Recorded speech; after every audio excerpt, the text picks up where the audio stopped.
United States President Donald Trump has cancelled oil production concession granted to Venezuela under his predecessor, Democrat Joe Biden.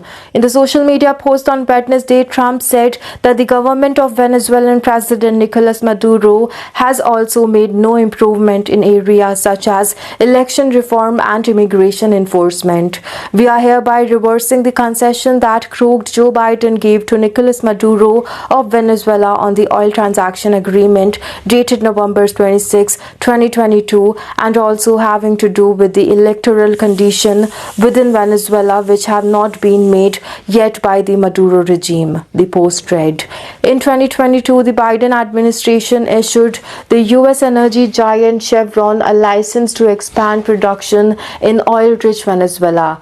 At the time, the United States was taking cautious steps to lower tension with the Maduro government, also partly in the hopes of spurring greater collaboration on energy.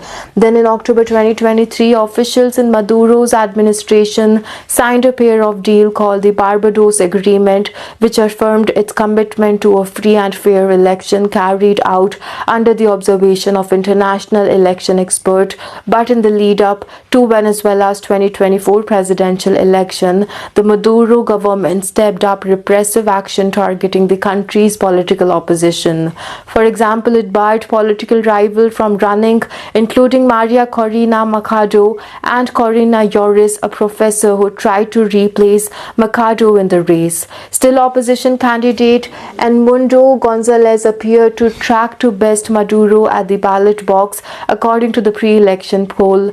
But shortly after the vote on 28 July, the country's election authority announced Maduro had won without providing the usual breakdown of voting tallies.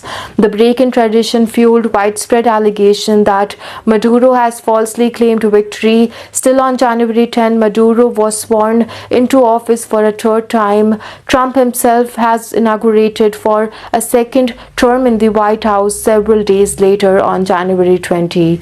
But political observers questioned whether Trump's new mandate in the office would spell a different approach to Venezuela. During his first regime, from 2017 and 2021, Trump subjected that Venezuela to the devastating sanctions and a campaign of maximum pressure.